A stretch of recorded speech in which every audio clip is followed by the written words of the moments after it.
আসসালামু আলাইকুম রহমতুল্লাহ। একটি পারিবারিক প্রেসক্রিপশন। লাভ ক্যান্ডি। লিখেছেন জাফর বিবি। আজ পর্ব তৃতীয় অধ্যায়, সরস চিঠি। পর্ব ১। গোধূলি পেরিয়ে সন্ধ্যা নেমেছে। আশপাশে দালানগুলোতে আলো জ্বলতে শুরু করেছে। সেই আলোর প্রতিবিম্ব পুকুরের স্বচ্ছ পানিতে নেমে বেড়াচ্ছে, থেকে থেকে মৃদু দুলছে। এভাবে অনেকটা সময় পেরিয়ে গেছে। সন্ধ্যা পেরিয়ে রাত হয়েছে। হঠাৎ পেছন থেকে টুপ করে কে যেন ঢিল ছুড়লো। আলোগুলো ঝাপসা করে কেঁপে উঠল। এই কে রে? হন্তদন্ত হয়ে বলে উঠল হাসান। তাকিয়ে দেখে আদিব খিলখিল করে হাসছে। কিরে, এই অসময়ে তুই এখানে? কিছুটা বিস্ময় হাসানের কণ্ঠে। আদিব বলল, তোকে বাসায় না পেয়ে এখানে আসা। ও আচ্ছা, তো আমি এখানে বুঝলি কি করে? তোর বাসায় গিয়েছিলাম। দরজায় নক দিলে ভাবি দরজা না খুলেই বলে দিল, আপনার ভাই বাসায় নাই, পুকুর পাড় গিয়ে দেখুন। তাই চলে আসলাম। ব্যাপার কি হাসান, কিছু হয়েছে? না, তেমন কিছু না। আচ্ছা বস এখানে। এই বলে একটু সরে বসে আদিবকে বসতে দিল। আদিব এগিয়ে এসে বসে পড়ল। তারপর ফিসফিস করে বলল, ঝগড়া হয়েছে? হাসান মাথা নাড়ালো। হুম। স্বামী স্ত্রীর মাঝে ঝগড়া টুকটাক হতেই পারে, তাই বলে তুই তো রাগ করে বাইরে চলে আসার মতো ছেলে না। সিরিয়াস কিছু হয়নি তো? আদিবের উৎকণ্ঠা মনের পূর্ণ মনোযোগ হাসানের প্রতি। হাসান অস্ফুটে বলল, আর পারছি না রে আদিব, বড় ভুল করে ফেলছি। মানে? কি ভুল? আদিবের বিস্ময় জিজ্ঞাসা। অনেক বড় ভুল। ধুর বেটা, বুঝিয়ে বল কি হয়েছে। ম্যাচ হচ্ছে না, কোনো কিছুতেই ম্যাচ হচ্ছে না। একদম সহ্য হচ্ছে না, কিছু ভালো লাগছে না। যেমন? একটু খুলে বলবে? আর শুনে কি হবে? আমি ডিভোর্সের সিদ্ধান্ত নিয়ে নিয়েছি। হোয়াট? ডিভোর্স? হ্যাঁ, পুরো 5টা বছর দেখেছি, আর পারছি না। কিন্তু কি এমন হলো যে এমন কিছু ভাবতে হলো? হাসান চুপসে আছে। পুকুরে পিট পিট করে জ্বলতে থাকা দালান দেখছে। সেই দালানের গা বেয়ে ঊর্ধ্বাকাশে দৃষ্টি ফিরিয়ে আদিব বলল, বুঝেছি, আবহাওয়া বেশ উত্তপ্ত, এক পাশলা ঝুম বৃষ্টির প্রয়োজন। হাসান এখনো কিছু বলছে না। আদিব পুনরায় বলল, এই শোন, আজ বাসায় যা, আর কাল বিকালে তোর ভাবিকে নিয়ে তোর বাসায় বেড়াতে আসবো। তোর বাসায় আসি না অনেকদিন হলো। তবে সেই কিপটামোপনা ছেড়ে দিয়েছিস তো নাকি? হাসান ফিক করে হেসে ফেলল। বলল, তা জানি না, তবে বাসায় আসলে দুজন 2 কাপ চা ছাড়া আর কিছুই পাবি না, এটা নিশ্চিত। ধুর শালা, আর মানুষ হলি না। আদিব এই বলতেই হাসান হেসে ফেলল। আদিবও হেসে ফেলল। আচ্ছা, আমরা যা নিয়ে আসবো তাই একটু বেড়ে টেড়ে দিস, নাকি তা লুকিয়ে রাখবি? একা একা খাবি, আর আমাদের শুধু চা খাইয়েই বিদায় দেবে, কোনটা? হাসান আদিফের পেটের চামড়ায় সজোরে চিমটি দিয়ে চেপে ধরে ফিসফিসিয়ে বলল, তোর মতো ভাবছিস নাকি? হ্যাঁ, আগে তো আয়, এরপর দেখ শুধু চা খাইয়ে বিদায় করি, নাকি চা বানিয়ে তোর মাথায় ঢালি। আহ, আসছে, কালই দেখা যাবে কে কার মাথায় ঢালে। আচ্ছা ওঠ এখন, আর রাগ করিস না। বাসায় গিয়ে খাওয়া দাওয়া সেরে আরাম কর। ওঠ। এই বলে আদিব উঠে দাঁড়ালো। হাসানও মাটিতে ভর করে উঠে দাঁড়িয়ে হাত দিয়ে জামার পেছনটা ঝেড়ে নিল। হাসান সোজা বাসায় চলে গেল। আদিবের বাসা একটু দূরে, 15 থেকে 20 মিনিট হাঁটতে হবে। পুকুর পাড় থেকে বেরিয়ে রাস্তায় উঠতে ফোনটা হাতে নিয়ে কাউকে কল দিল। ওপাশ থেকে রিসিভ করতে আদিব বলল, আসসালামু আলাইকুম। কে বলছেন? উত্তর এলো, ওয়ালাইকুম আসসালাম। ও আচ্ছা, আমি কে বলছি? জি, পরিচয়টা বলুন প্লিজ। আপনি ফোন করলেন, আবার আপনি পরিচয় চাচ্ছেন? আপনি কার কাছে ফোন করেছেন?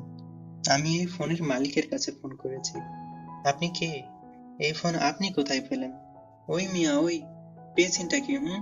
মেয়েদের কণ্ঠ পেলে আর হুঁশ থাকে না। এই যে ম্যাডাম শুনুন, বাজে বকবেন না, একদম বাজে বকবেন না বলে দিচ্ছি। আপনিও তো কম না, সোজা সাপটা বলে দিলেই তো হয় আপনি কে, আর এই ফোনের মালিক কোথায়। আমাদের মতো ইনোসেন্ট ছেলেদের আকর্ষণীয় ভয়েস শুনে শুধু শুধু কথা বাড়াচ্ছেন। ভালো হয়ে যান। টুট টুট টুট।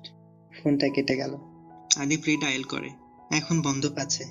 যা হোক, নামাজ সেরে মসজিদ থেকে বের হয়ে হাঁটতে হাঁটতে বাসার গেটে এসে গেছে আদিব। আসসালামু আলাইকুম স্নেহা। এই স্নেহা। আদিব এই বলে দরজা নক করছে, কিন্তু কোনো সাড়া নেই। 1 বার 2 বার 3 বার ডাকার পর মাহির এসে দরজা খুলে দিল। আব্বু, এই বলে চপাত করে আদিপের কোলে উঠে গেল। আদিপ ওকে জড়িয়ে নিয়ে সোজা ঘরে ঢুকে স্নেহার পাশে গিয়ে বসলো। আব্বু, তুমি একটু বারান্দায় খেলতে যাও তো। এই বলে মাহিরকে বারান্দায় পাঠিয়ে স্নেহাকে আদিপ বলল, কি ব্যাপার, আজ দরজা তুমি না খুলে মাহিরকে পাঠালে যে? তুমি জানো না, ঘরে এসে সাথে সাথেই তোমাকে না পেলে আমার কষ্ট হয়। তোমার হাতের এক গ্লাস শরবত না খেলে রাতটাই আমার মাটি হয়। কি হয়েছে? স্নেহা অস্ফুটে বলল, আমি ভালো হতে চেষ্টা করছি, তোমার মতো ইনোসেন্ট ছেলের সাথে কথা বলতে আমার বয়ে গেছে। ওহো, সেই মোবাইল চোর মেয়েটা তাহলে তুমি? কি? এই বলে আদিপকে কিল উঠালো স্নেহা। আদিপ তো হাসতে হাসতে লুটোপুটি খেয়ে দৌড়। এই যাচ্ছ কোথায়?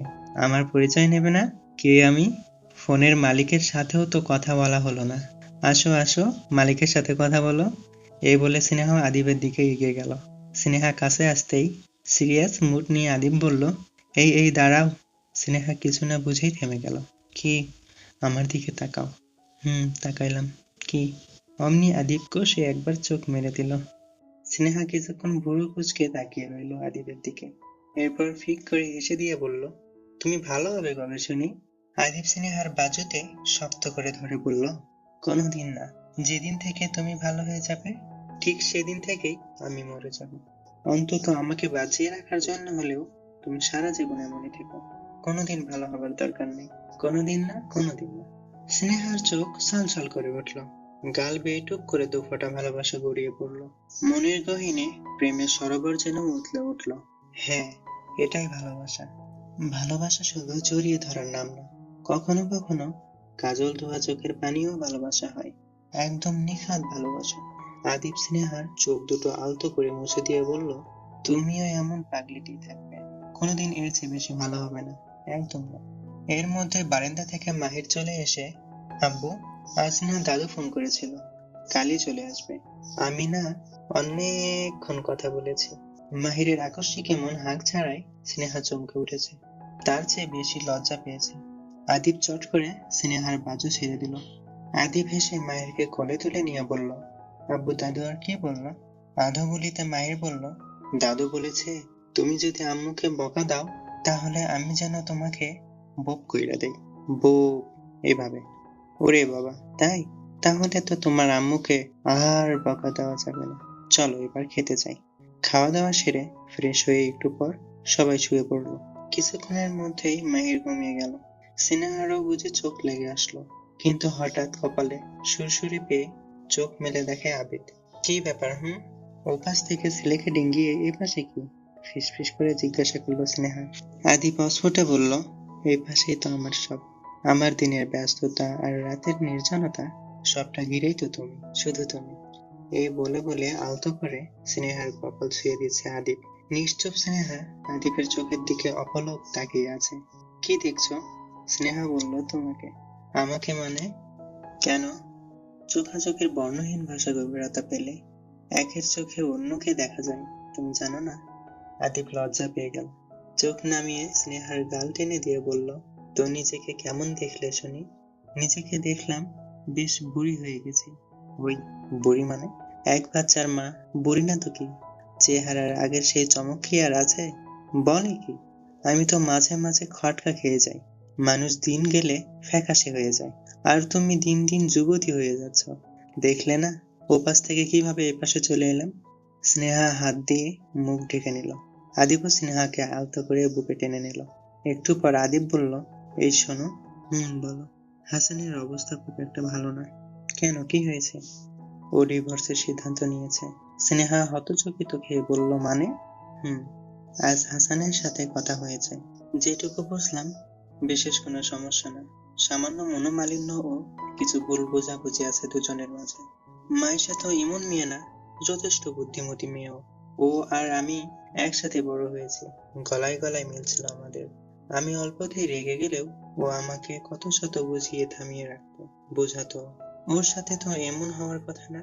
আমি কালই ওর বাসায় যাব। তা আর বলতে হবে না, তোমার আগেই আমি হাসানের কাছ থেকে ইনভাইটেশন কনফার্ম করে এসেছি। আচ্ছা, তাহলে তো আরো ভালো হলো। জি, এবার চোখটা বন্ধ করুন, তাহলে আরো অনেক ভালো হবে। এই দোস্ত, কি ভালো হবে? বলা যাবে না, আগে চোখ বন্ধ। আচ্ছা, এই যে বন্ধ।